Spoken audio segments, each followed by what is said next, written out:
दोस्तों नमस्कार, आपका हमारे इस YouTube चैनल पेट्रोल पंप ज्ञान में एक बार फिर से स्वागत है। चलिए दोस्तों, आज आपको इस वीडियो में हम पेट्रोल पंप से जुड़ी हुई एक बहुत ही ख़ास जानकारी देंगे। आपको आज इस वीडियो में हम बताएँगे कि किस तरह से आप अपने पेट्रोल पंप का हिसाब रख सकते हैं, चाहे नए पेट्रोल पंप का हो, चाहे पुराने पेट्रोल पंप का हो। पर डे के हिसाब से, रोज़-रोज़ के हिसाब से आप किस तरह से हर एक चीज़ की डिटेल आप अपने बुक में, डेली बुक में रख सकते हैं। हिसाब कैसे बनाया जाता है, हिसाब को कैसे वॉच किया जाता है, इससे जिस तरह से मैं आपको हिसाब बना के दे रहा हूँ, ऐसे अगर इस तरह से आप हिसाब बनाते हैं तो कभी भी आपको एक पैसे का इधर-उधर नहीं होना है। तो चलिए, ज़्यादा देरी ना करते हुए इस वीडियो को हम शुरू करते हैं। हाँ, तो दोस्तों चलिए वीडियो को शुरू करते हैं। हम आगे यहाँ पर आपको बताएँगे कि आप किस तरह से हिसाब बना सकते हैं किसी चीज़ का। देखिए, जैसे हमने कैसे हिसाब बनाना है, आइए चलिए चालू करते हैं। देखिए, जैसे जिस भी डेट का हिसाब होगा, इसी तरह पर डे के हिसाब से, रोज़-रोज़ के हिसाब से उसमें डेट डली होगी। आप इधर जो आपका रेट रहा होगा उस डेट का, वो उधर आप रेट लिख देंगे। एमएस का रेट ये है, से एचएस का रेट ये है। इन दोनों पेजों में आप एक दिन का हिसाब पूरा बनाएँगे। अब देखिए, जैसे हम चालू करते हैं, ये हमारा सबसे पहले आप इस तरह का एक कॉलम बना लीजिए, जैसे हमने यहाँ बना रखा है। मतलब कि जैसे एक इधर एक लाइन ये खींच लीजिए, 2 लाइन एक साइज़ कर दीजिए, फिर एक छोटी लाइन, उसके बाद फिर एक छोटी लाइन करके इधर ये कर दीजिए। इस तरह का जब आप पूरा कॉलम बना लेंगे तो उसमें क्या होगा, आपको प्रोडक्ट, ऊपर जो हेडिंग लिखना है, product, opening, closing, sale, rate और अमाउंट। ये चीज़ नोट कर लीजिए। चाहें तो इसका आप स्क्रीनशॉट ले लीजिए। मैं आपको वीडियो के लास्ट में आपको इसका स्क्रीनशॉट पूरा खींचने के लिए आपको बता दूंगा। आप इसका स्क्रीनशॉट खींच लेंगे तो आपको बनाने में इसको बहुत आसानी होगी। उसके बाद आप MS A1 जो भी आपके यहाँ नाजुल है, पेट्रोल के नाजुल नंबर 1, पेट्रोल का नाजुल नंबर 2, फिर आगे टेस्टिंग डाल दीजिए। उसी तरह HHD1, HHD2 टेस्टिंग। फिर आगे जो आपके यहाँ ल्यूब्स वगैरह हैं, 2TL, सर्वो 40 1 लीटर और सर्वो 40 5 लीटर, ये सारी डिटेल हो गई। अब करना क्या है, जो आपकी ओपनिंग रीडिंग होगी इस डेट की, जो आपने जिस डेट का बना रहे हैं उस डेट की ओपनिंग रीडिंग होगी, उसको आप ओपनिंग वाले कॉलम में लिख दीजिए। जैसे कि 14,99,421.787 है, हमने हमारी ये ओपनिंग रीडिंग थी। उसके बाद जो हमारा 8 तारीख का जो क्लोजिंग हो, यानी कि जो 9 तारीख की जो सुबह 6 बजे जो हमने रीडिंग निकाली, वो हमारी 8 की क्लोजिंग जो बनी वो 14,99,999.457 हो गया। इसको इसमें से माइनस करने पे हमारा ये निकल के आ जाएगा इधर कितना, जो भी लीटर निकला। एक नाजुक हमारी जो सेल हुई वो हुई है 577 लीटर 67 पॉइंट की। दूसरे में उसी तरह पेट्रोल का ऐसे करके आप निकाल लेंगे। इन दोनों को कैलकुलेट कर लेंगे, दोनों को जोड़ लेंगे। उसके बाद चूँकि एक नोज़ल से 5 लीटर टेस्टिंग माइनस घट हुई है, तो दोनों से 5-5 मिला के 10 लीटर टेस्टिंग हो गई। तो हम इसको क्या करेंगे, 10 लीटर टेस्टिंग घटा लेंगे। ठीक है, फिर दोनों को जोड़ के फिर आप 10 लीटर माइनस कर दोगे तो यहाँ पे आपकी टोटल सेल, आपकी जो नेट सेल होगी वो आपकी नेट सेल आ गई। नेट सेल को जो आपका रेट होगा पेट्रोल का, उससे मल्टीप्लाई या गुणा करेंगे तो आपका निकल के आ गया पेट्रोल के अमाउंट।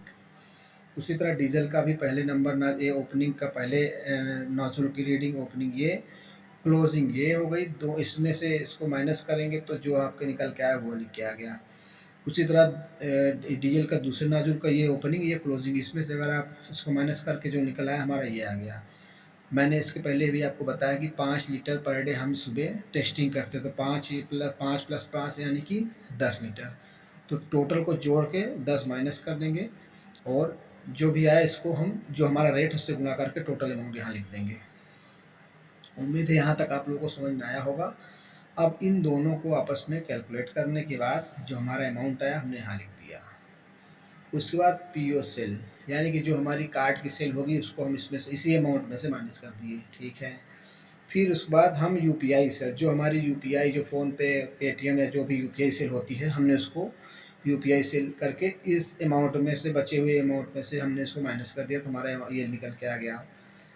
अब जो हमारा एक्सपेंस हुआ, जो हमारा खर्च हुआ उसका होगा, तो हमारा जो खर्च हुआ ये हमने एक लिख रखा है। जो हमारा खर्च हुआ यहाँ लिख देंगे, हमारा खर्च 6130 रुपये का हमारा खर्च हुआ इस दिन का। 6130 हमने इसमें खर्च में माइनस कर दिया। हमारा अब बचा जो 63, 21, 78 यानी कि 6,32,178 रुपये 30 पैसे। अब हमें करना क्या है, इधर का काम हो गया। इसमें अब जैसे मान लीजिए, अब इस तरफ आ जाइए, जैसे आपके पास कोई उधारी होगी तो आप उसको इधर नोट कर देंगे, और उधारी जमा होगी तो आप उसको इधर नोट कर देंगे। ये जो लिखा होता है ये आपकी उधारी दर दिखाती है कि आपको इस डेट तक की आपकी कितने रुपए की कुल उधारी है, यहाँ ये दिखाता है। जैसे 4,53,051 रुपये का हमारा 8 तारीख तक की उधारी थी, 8/12/24 की। अब देखिए, क्रेडिट डिपॉजिट यानी कि हमारी जो किसी पार्टी ने क्रेडिट डिपॉजिट किया वो 20,000 रुपये लिख दिया।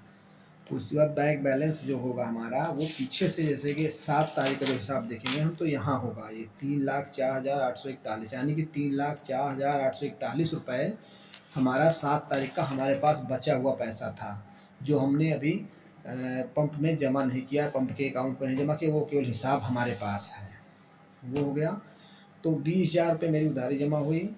और बैंक बैलेंस मेरा 3,04,840 यानी कि पीछे 7 तारीख का जो क्लोजिंग पैसा मेरे पास लास्ट बचा था वो इतना हो गया। और सेल्स अमाउंट यानी कि जो हमारा यहाँ जो सेल्स का जो सेल 8 तारीख की जो सेल हुई है उसका पूरा POS UPI एक्सपेंस घटाने के बाद जो अमाउंट बच रहा है 6,32,178 रुपये, तो वो हमने यहाँ लिख दिया 6,32,178 रुपये 30 पैसे। इन तीनों को जोड़ लेंगे, जब तीनों को हम जोड़ लेंगे तो हमारा आया 9,57,019 रुपये 33 पैसे, ये हमारा आ गया। उसके बाद हमने क्या किया है कि ये पैसा जैसे मान लीजिए या आपने मालिक को दिया या मान लीजिए आपने पैसा बैंक में जमा किया या किसी को भी आपने जमा किया मालिक को दिया, तो वो हमने जो मालिक को पैसा दिया वो हमारा 6,47,100 रुपये है। हमने इतना पैसा मालिक को दिया, 8 तारीख की सेल में से हमने इतना पैसा मालिक को जमा कर दिया, तो 6,47,100 रुपये। अब 6,47,100 रुपये इसमें से माइनस कर देंगे तो हमारा 3,09,919 रुपये मेरे पास फिर बैंक बैलेंस बच जाएगा। वो किस डेट का, 8 तारीख का, जो कि 9 तारीख में जाके फिर बैंक बैलेंस हमारा वही मिलेगा आपको। तो उम्मीद है आप इसको समझ पाए होंगे। देखिए एक बार मैं आपको फिर समझाने की कोशिश करता हूँ। एक बार आप इसको, हमारे ख्याल से पहले आप इसको स्क्रीनशॉट ले लीजिए, तो आपको ये बनाने में बहुत आसान हो जाएगा दोस्तों।